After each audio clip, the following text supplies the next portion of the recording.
to Outkick the Show. I am your fearless leader, Clay Travis. I hope wherever you are across the country or across this great world, you are having a fantastic Tuesday. I am certainly having a fantastic Tuesday because the state of Tennessee just legalized online sports gambling. I feel like I won the lottery. Smart move by the legislature. We'll get into it a little bit later. The governor says he's going to allow the bill to become law. In 10 days, Tennessee will officially be an online sports gambling state. We got a lot to get to. The Houston Rockets are complaining.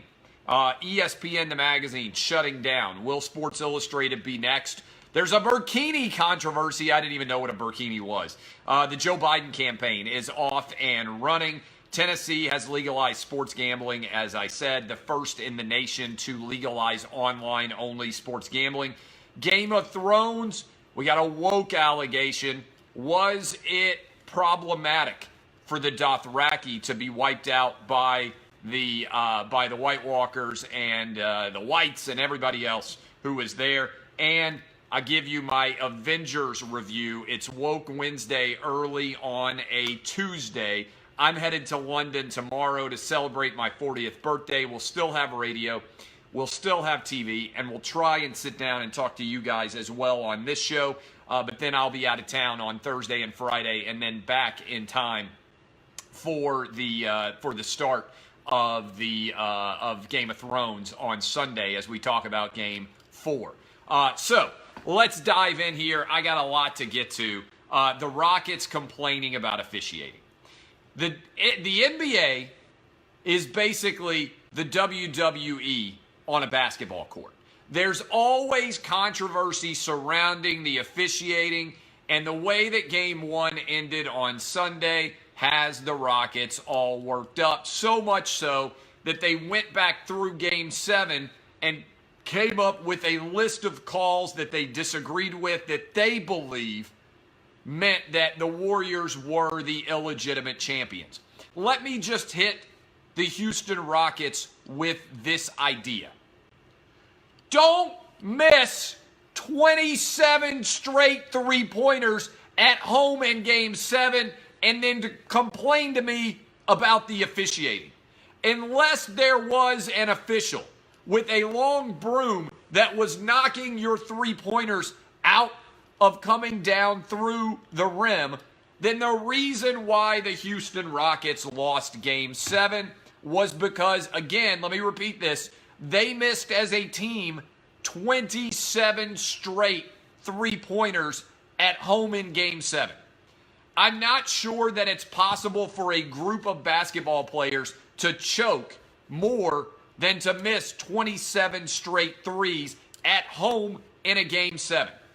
If I missed 27 straight threes in the gym by myself, I would be thoroughly disgusted. I wouldn't blame the temperature in the gym. I wouldn't blame the shoes that I was wearing. I wouldn't blame the basketball. I would blame myself. We got to get back to personal responsibility. When you suck at your job, don't blame other people who also might not have been good at their jobs on that day. Blame yourself for sucking. It's the only thing you can control.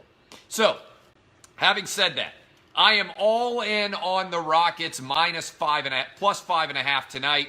I think they cover. I also wouldn't be shocked if they won because the NBA is like the WWE and they are desperate for ratings right now. Ratings are down 20%. If the Warriors keep sweeping with no LeBron, with the possibility of the Toronto Raptors advancing from the Eastern Conference, there is terror in the streets in the NBA. Ratings could be down 40 or 50%. I'm all in on the Rockets plus 5.5 in this game.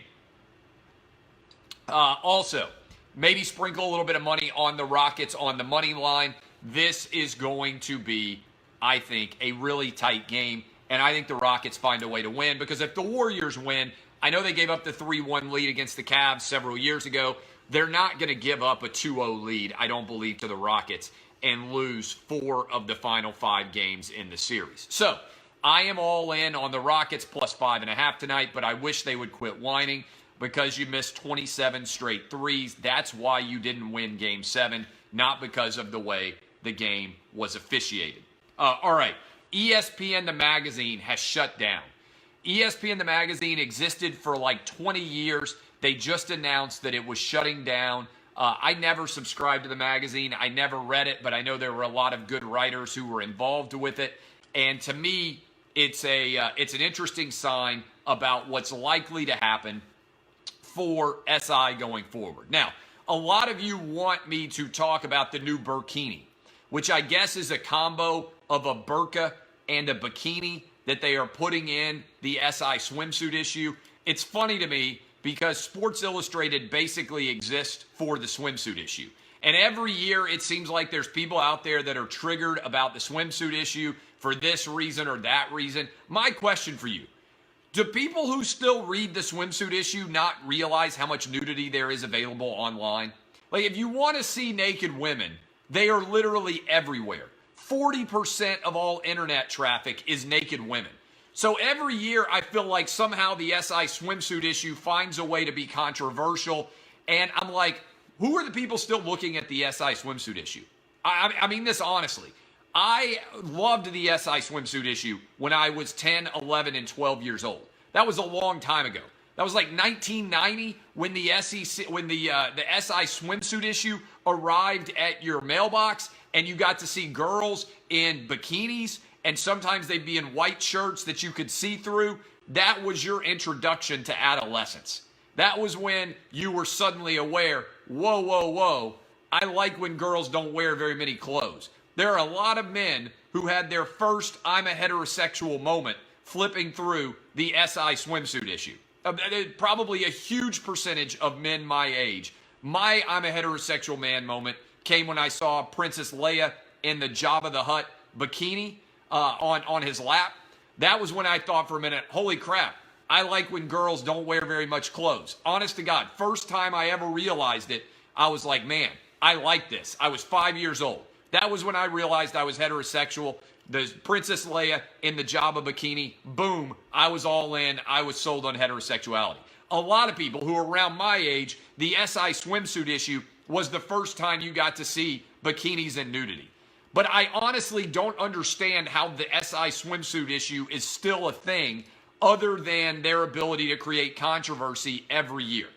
And so I guess there are 70-year-old men out there who are going to flip through and be like, oh my God, there's a girl in a burkini. I don't even know what a burkini is. Here's what I know. The bikini is as American as America gets, despite the fact that it came from France. And the bikini is everything that represents American dominance. This is why we will never lose to the terrorist, the Islamic fundamentalist terrorist. Because do you know what they do in their free time? They look at our porn and they jerk off. This is the truth. This is why the terrorists really hate us. Because our women are really good looking and because ultimately they can't resist. Even Osama bin Laden, when they found him in that Abbottabad compound, do you know what he had? Porn. Osama bin Laden, Mr. I am holier than thou, I'm going to rain down a holy war upon you. He had porn. And my theory in general on terrorists is they're just sex starved.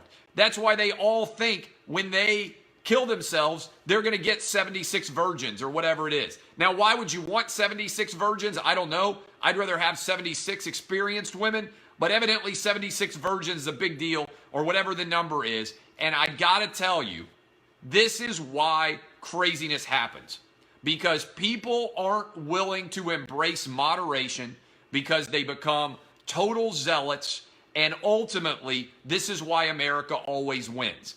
Because the vast majority of the people who come to America, regardless of where they come from, they come here and when they walk in, they're like, my God, this country is amazing. I love it here, right? I absolutely love it here. Regardless of where you come from, we are the best at everything in the world. And when people get here, they love it. And so that's what triggers so many people who don't like America. So I say, let everybody in here, put them all in bikinis, let them go drink our alcohol, let them go gamble on sports, let them go have a great time going out to eat at Applebee's, and tell me how you can hate this place. You can't. God bless America and God bless the USA. Now, I also have to say, if you're upset about what's in the SI swimsuit issue, spend 10 minutes on the internet. Go to this website called Pornhub. Whatever you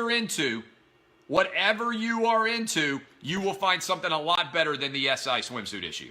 Trust me, doesn't matter what you're into. Pro tip, Pornhub will take care of you. There's a reason why it is the 6th most popular website in America. In fact, I always love to do this because I love when people get triggered by like what's trending on Twitter. Let me give you this. What is trending right now on Pornhub? If you go to Pornhub, you can go right into the search bar. And if you just put your cursor in the search bar, I love doing this every time I go, you can see what's actually trending. All right, here's what's trending on Pornhub right now. Sex room, my twin stepsister, I don't even know what that means. Gabby Carter, no idea who that is. Avengers, you sick bastards looking up Avengers on Pornhub. Sex therapist, Maisie Williams sex scene. That's Arya from Game of Thrones. A week later, it's still trending on Pornhub. Camila Simone, is she a porn star? I don't know her. Czech sex room, as in the Czech Republic. That sounds like something I might need to check out. I'm going to star that one. Jess Ryan. I don't know who that is. All right. These are the things that are trending right now on Pornhub. All right. Think about this for a minute. Everybody is triggered perpetually on Twitter. Pornhub is much more reflective of where people go. It's a much bigger website. For a week, people have been going on Pornhub to look at the Arya Stark sex scene. A week. Maisie Williams sex scene. People have been going on. I've been looking. The Arya sex scene on Game of Thrones has been like 9 of the top 10 trending topics for like 8 days. I know you sickos out there. I know everybody's like, what? I don't know anybody who's out there looking for the Arya sex Stark scene. Liars, liars, liars. All of you have been going to Pornhub as soon as Game of Thrones ended, and you were like, did they show her nipple or not? I think they might have shown her nipple. I'm not 100% sure. I got to go back. That happened really fast. I got to go back and see whether or not I just got side boob action or whether I got nipple. I know all of you. You're all lying. It's been number 9 of the top 10 trending subjects on Pornhub, which is the 6th most popular website in the world or in America. All right. Okay. Question. How much longer does SI last? I don't think much longer. I think it's going to close soon. I think there will be no print sports magazine publications anymore in the near future. Joe Biden has begun his campaign, and I got to give him props. Joe Biden has begun his campaign, and he did exactly what I said he should do. The early polls, he has got a 20-point lead over everybody else in the Democratic field. He is the best possible nominee. I believe Joe Biden would beat Donald Trump. And I told you what Joe Biden should do a couple of weeks ago when all the Me Too stuff was trending. I said what Joe Biden should do is he should come out and he should go after Donald Trump and he should ignore everybody else in the Democratic field. While they're all out there debating reparations, by the way, 30% of Democrats believe that reparations should exist. All right, that's a crazy thing, but even 70% of Democrats don't believe in reparations. So while they're all out there in the far left arguing about reparations and socialism and the Green New Deal, Joe Biden should be doing exactly what he's doing. Joe Biden should be going to Pennsylvania. He should be going to Ohio. He should be going to Minnesota. He should be going to Michigan. And he should be going to Wisconsin. Because if you look at the map, it's simple and it's straightforward. If Joe Biden wins Michigan and if Joe Biden wins Pennsylvania, he wins the presidency. Period. Donald Trump won Michigan, Pennsylvania, and Wisconsin by 80,000 total votes. That is a scintilla of a margin. All Joe Biden has to do is turn 2 of those states, and he is going to be the next president of the United States. That doesn't even matter about any other state. Both guys are starting with about 20 different states in this in their category. There are 20 Democratic states. There are 20 Republican states. This election will be decided by about 10 states. North Carolina, Virginia, Florida, Ohio, Pennsylvania, Michigan, Wisconsin, all of those, what did I just name? 8 states right there off the top of my head. Those 8 states, by and large, will decide this election. And if you can flip 2 of them, if you're Joe Biden, you win. I think this is going to be the best possible nominee the Democrats can get. Now, people get triggered when I analyze politics if I talk about a side that they don't like, right? If I talk about Republicans in a positive way, then Democrats get triggered. If I talk about Democrats in a positive way, Republicans get triggered. Here is the truth. Joe Biden is the best possible nominee for the Democrats, and I think if Joe Biden runs a decent campaign, that he will beat Donald Trump in 2020. But the question is whether or not Democrats will allow an old white guy to be their nominee. Either him or Bernie Sanders, who is nowhere near as good of a candidate, or whether they'll end up with somebody like Kamala Harris because they're trying to run the anti-Donald Trump. And the question that will have to be answered is this. Are you going to allow a tiny pinprick of your overall fan base, that is Twitter? This is a great stat. There was a great stat that came out recently. 20% of Americans are on Twitter. And of the 20% of Americans that are on Twitter, 80% of the tweets, retweets, and likes come from 20% of the audience. So you're talking about 2% of the audience in America that is active on Twitter or social media. So if you're out there saying, oh, the Democrats won't allow it to happen, the Democrats on social media are a tiny pinprick of the overall Democrats. And so that's why I say the question that ultimately has to be determined is this. Are the Democrats trying to win Twitter, in which case they'll spend a lot of time talking about reparations, in which time they'll spend a lot of time talking about the Green New Deal and about socialism. And that's why Alexandria Ocasio-Cortez, whatever her name is, AOC is so popular. Or are they trying to win the election? Joe Biden wins the election, AOC and her ilk win Twitter. What are you trying to do? Win an election or win Twitter? That's the question that has to be resolved. I love the way Joe Biden has started his campaign. I think he has executed it flawlessly, and I think it's going to do well. I think Joe Biden's going to be the nominee. I think he's going to go head-to-head with Donald Trump, and the election's going to come down to what a bunch of old dudes in Scranton, old white guys in Scranton, Pennsylvania decide to do. All right? So pay attention to that. Tennessee has legalized sports gambling. Tennessee has legalized sports gambling, and I am ecstatic. I can't think of anything better that could happen in the world for me from a business perspective than the state of Tennessee legalizing online sports gambling. Tennessee is going to allow, in the next 10 days, the governor is going to allow the bill to become a law. And then I've got an interesting decision to make. Tennessee will have become the first state to have online sports gambling only, and I'll have to decide, do I want to go try to get a license myself and blow up into a major sports gambling institution, or do I want to basically use Outkick and my audience that I already have to do some amazing and fun things? And we just opened the sports bar, which can now almost double as a sports book, the Downtown Sporting Club. People will be able to come in on their phones, sit there, gamble on sports while they watch sports. I can't wait.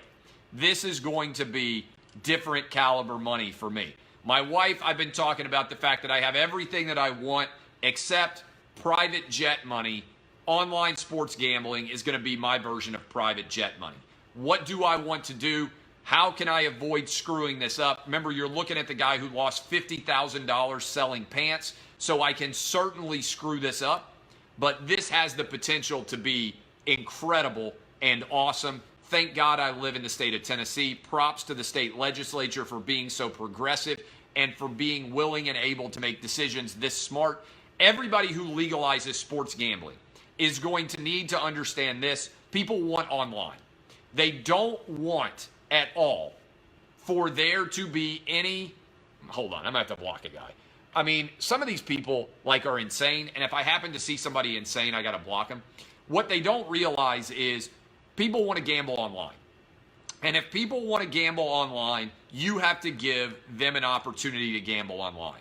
Otherwise, you're trying to send them to a bricks and mortar casino when there's absolutely no point at all to forcing somebody to drive somewhere. The way it will work in Tennessee and any other state that allows online sports gambling is if you are coming, let's say, to Nashville for a weekend trip, when you are inside the physical portion of the state, you are allowed to gamble. And when you are there, you will have the opportunity to gamble on any sport that you want. If you live in one of the 8 states that border the state of Tennessee, you will be able to drive across state lines, place your bets. This is already happening in a big way in Manhattan for a lot of people to go across the river into New Jersey to place bets. Why would you do that? Because you can be reliably know that you're going to get a payout if you win, because the odds are real, because you don't have to worry about gambling in Bitcoin or giving out your credit card number or worrying about any of those things. Everybody is able to bet on sports. New Jersey has both a bricks and mortar option and an online option. The reason why New Jersey has been doing such an incredible job and blowing through all of the different targets in terms of money is because it's straightforward and simple. They allow you to bet online. 80% of the money comes from betting online. All right? So it is going to be incredible to see what happens. I don't know what the odds were that I would end up on a national television show every day talking sports gambling, that I would spend 8 years building Outkick into a pretty big social media behemoth and also a big site, that I would retain 100% ownership instead of spending a lot of money on hiring other people and trying to sell equity to others, and that suddenly I would have this option in and that it would be incredible. I can't wait to see how this is all going to turn out. I am already setting up meetings with all the big companies to figure out what I should do and take down all the different options. And then we'll be able to see what ends up happening. I can't wait to see what's going to happen. All right. This is going to be incredible. So that is what is coming in the near future. This is going to be outstanding. And I have to decide whether or not to make Outkick an online sportsbook that is slowly spreading across the country as a tip of the spear. We could easily do Outkick the sportsbook and see what ends up happening there. All right. Did you guys see this? I struggle with whether or not to give stories like these attention, and what I usually do is just screenshot the article. This is on the front page of Yahoo right now. And this also ties in with another criticism I had recently, which is people take things that aren't actually commonplace and try to make them appear to be commonplace. And let's break this off right here. This is amazing. Game of Thrones, this is the headline. I'm going to show you right now on my phone. Game of Thrones keeps killing off entire immigrant populations, and it's a problem. They are complaining because the Dothraki were killed by the White Walkers. This is an actual article on the front page of Yahoo, all right? And you think, okay, maybe it's just an outlier. This is not the only one. This was on Twitter about Avengers. I tweeted this out. Fans are debating if Avengers Endgame did enough for LGBTQ representation. This is not true, okay? This is a great example of the media taking a small slice of the public with aberrant and way outside of the mainstream opinions and trying to turn it into a storyline that impacts everybody out there. I went to go see, I'm going to have to block this guy. I went to go see a really good Avengers movie. No one that I believe went and saw the Avengers movie left talking about LGBTQ issues in Avengers and whether there could have been better representation. No one out there at all was having that conversation. Everyone went to go see Avengers because it was a good movie. Now, the problem is the movie is listening to these losers, and there are moments that are super woke that have nothing to do with the overall movie. For instance, did you notice in Avengers, when all the female superheroes got together, they're going to make some stupid all-female Avengers movie, And they're going to do it to try to sate the woke population. There was also a scene that didn't matter at all with Captain America where a guy happened to be gay. 99.9% of the population doesn't care at all who you sleep with. They might be jealous if you're sleeping with somebody really good looking, but nobody out there is like spending an inordinate amount of time worrying about your sex life unless you're super hot and you have a sex tape and then everybody wants to see you naked. That's the truth. That's America today. There is an obsession with believing that there is this huge group of people out there that cares a great deal about who you decide to sleep with. Unless you look really good naked, nobody cares who you're sleeping with. That's the truth. Nobody wants to see me naked. I understand that. Nobody's like, hey, I want to see a porn starring Clay Travis. But there are a lot of people on television and in the movies that everybody would like to see naked. That is the truth. Nobody wants to see Robert Kraft naked. It's not because he was having heterosexual, happy ending sex. It's because he's an old dude. If Robert Kraft were replaced with Brad Pitt, people would go watch that tape like crazy. All right? So this super woke takes, really, I think the media companies are to blame here. Because what they are doing is fostering division where there is none. There was nobody out there like debating, hey, was Avengers woke enough for you? Were they concerning, did they have enough LGBTQ representation? These are not conversations that normal people have.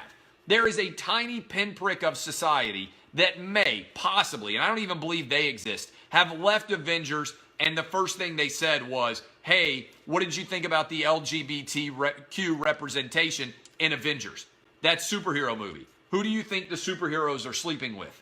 That's not real life. That's not a real group. Just like people watching Game of Thrones, you may or may not have agreed with my take on the show.